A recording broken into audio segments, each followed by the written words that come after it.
लोकसभा चुनाव 2024 का खुमार सबके सिर चढ़कर बोल रहा है। एक ओर जहां चुनावी दंगल में उम्मीदवारों की किस्मत दांव पर लगी है, वहीं इस कड़कड़ाती धूप और भीषण गर्मी होने के बावजूद आम जनता और चुनाव ड्यूटी में लगे अधिकारियों का जोश हाई है। 7 चरण में संपन्न होने वाले लोकसभा चुनाव के 5वें चरण के लिए वोटिंग जारी है। इस चरण में रक्षा मंत्री राजनाथ सिंह, राहुल गांधी, केंद्रीय मंत्री कौशल किशोर समेत कई कद्दावर नेताओं की किस्मत दांव पर लगी है। इस बीच चुनाव ड्यूटी में लगी लाल सूट वाली मैडम खूब चर्चाओं में आ गई। बता दें कि पिछले चुनाव में पीली साड़ी पहने रीना द्विवेदी नाम की महिला अधिकारी ने खूब सुर्खियां बटोरी थी। दरअसल रविवार को 5वें चरण की वोटिंग कराने आए सभी चुनाव अधिकारियों को चुनावी सामग्री बांटी गई थी। इस बीच चुनाव सामग्री लेने आई एक महिला अधिकारी की तस्वीरें देखते ही देखते सोशल मीडिया पर वायरल हो गई।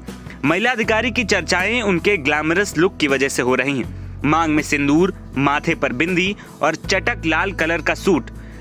महिला अधिकारी किसी हीरोइन से कम नहीं लग रही हैं। कड़कड़ाती धूप में महिला अधिकारी ने हाथों में चुनावी सामग्री भी पकड़ रखी है। वहीं वायरल महिला की बात करें तो इनका नाम शिखा सिंह चौहान है। शिखा सिंह की ड्यूटी लखनऊ के कैंट इलाके में लगी है। खबरों की माने तो शिखा सिंह चौहान की ये पहली चुनावी ड्यूटी है। बैंक अधिकारी शिखा सिंह को सेकंड मतदान अधिकारी के रूप में इस चुनाव में जिम्मेदारी सौंपी गई है। बताते चले कि ये कोई पहला मामला नहीं है जब चुनाव में ड्यूटी लगी महिला अधिकारी ने सुर्खियां बटोरी हों। इससे पहले लखनऊ में ही पीली साड़ी वाली महिला अधिकारी रीना द्विवेदी भी पिछले चुनावों में खूब चर्चाओं में रही थी। पीली साड़ी की वजह से उन्होंने अपनी एक अलग पहचान बना ली है। इसी क्रम में इस बार शिखा सिंह चौहान नाम की एक महिला अधिकारी भी सुर्खियों में आ गई। वहीं 5वें चरण में 21 जिलों के 14 लोकसभा सीटों पर मतदान हो रहा है। वहीं देश की 49 लोकसभा सीटों पर प्रत्याशियों की किस्मत ईवीएम में कैद हो रही है। वहीं इस दौरान राहुल गांधी, स्मृति ईरानी, राजनाथ सिंह, कौशल किशोर जैसे बड़े नेताओं की किस्मत का फैसला मतदाता कर रहे हैं।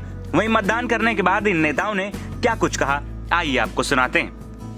देखिए, आज यहाँ मतदान का दिन है, तो हम सभी लोगों से जहाँ जहाँ क्षेत्र में आज मतदान हो रहा है, सभी से मैं यह अनुरोध करूंगा कि मतदान करिए, अवश्य करिए। आलस्य छोड़कर मतदान करिए, रिकॉर्ड तोड़कर मतदान करिए और विकसित भारत के लिए, सुरक्षित भारत के लिए, समृद्ध भारत के लिए और गौरवशाली भारत के लिए जिसको उचित समझिए उसे मतदान करिए।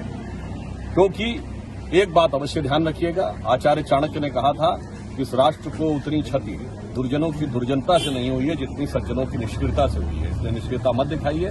मताधिकार आपका अधिकार भी है और कर्तव्य भी। 400 पार का नारा दे रही है एनडीए और विपक्ष कह रहा है कि इस बार 400 पार नहीं होना है। मुझे लगता है कि 400 पार पहली बार नहीं बोला गया है। याद करिए, उत्तर प्रदेश विधानसभा के चुनावों के समय भी 2 टीवी चैनलों को इंटरव्यू में अखिलेश जी ने 400 बोला था, तो उनसे मजाक में पूछा भी था एंकर ने, क्या आपने बाकी 3 सीटें किसके लिए छोड़ दी? तो उन्होंने कहा था विपक्ष के लिए।